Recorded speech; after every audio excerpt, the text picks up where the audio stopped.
नमस्कार, मी आहे वैष्णवी कथलकर। आपण बघत आहात सीटीव्ही न्यूज। नजर प्रत्येक बातमीवर। हिंदी आणि मराठी भाषेत बातम्या प्रसारित करणारे जिल्ह्यातील एकमेव channel, sponsored by Sukhkarta associates. आणि आता पाहूया ते गेल्या 24 तासातील बातम्या पटापट।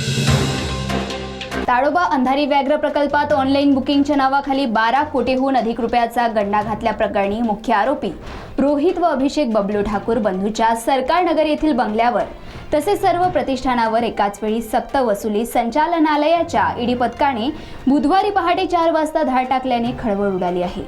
विशेष म्हणजे यावेळी ठाकूर बंधू बाहेरगावी असल्याची माहिती सूत्रांनी दिली। नागपूर येथून इनोव्हा गाडीत हे पथक येथे दाखल झाले असून 25 अधिकाऱ्यांची टीम असल्याचे सांगण्यात येत आहे। चंद्रपूर जिल्ह्यात अजून HMPV या विषाणूचा प्रादुर्भाव झाला नसतानाही नागरिकांना मास्क घालून फिरण्याची पाळी महानगरपालिकेने आणली आहे। चंद्रपूर शहरात सध्या जागोजागी सिमेंट रस्ते खोदून पाईपलाईन टाकण्याचे काम सुरू आहे।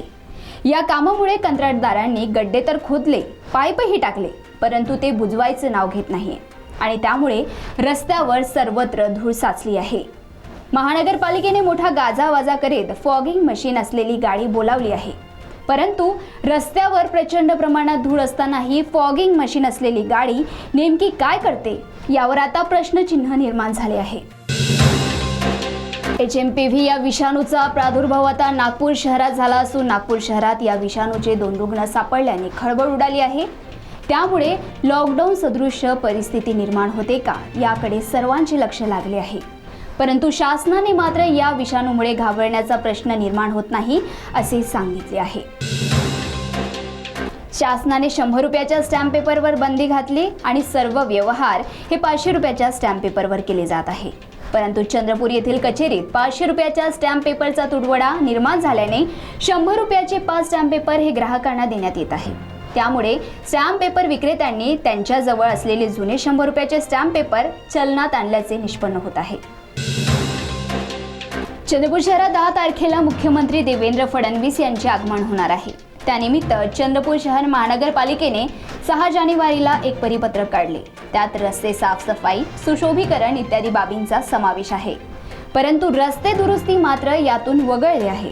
त्यामुळे मुख्यमंत्री देवेंद्र फडणवीस यांचे वाहन चंद्रपूरच्या धूळ मिश्रित आणि खड्ड्यायुक्त रस्त्यावरून धावणार हे निश्चित आणि त्यावर त्यांची प्रतिक्रिया काय असेल हे बघणे औत्सुक्याचे ठरेल।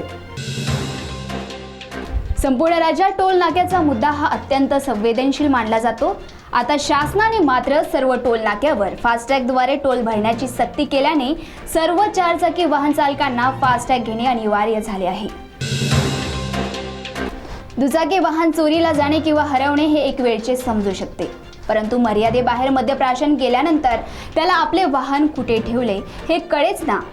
सर्वत्र शोध घेतल्यानंतर अखेर त्याने पोलीस स्टेशन गाठले आणि वाहन हरवल्याची तक्रार नोंदवली। तक्रार नोंदवताना पोलिसांनी विचारलेल्या प्रश्नांवर मात्र त्याची तारांबळ उडाली। वणी शहरातील ही घटना असून याची सर्वत्र चर्चा होत आहे। सकाळी वणी शहराजवळ असलेल्या कुसणी गावानजीक एक वाघ कुजलेल्या अवस्थेत सापडल्याने एकच खळबळ उडाली आहे। या वाघाचा मृत्यू नेमका कशाने झाला याचा तपास वन विभाग करीत आहे।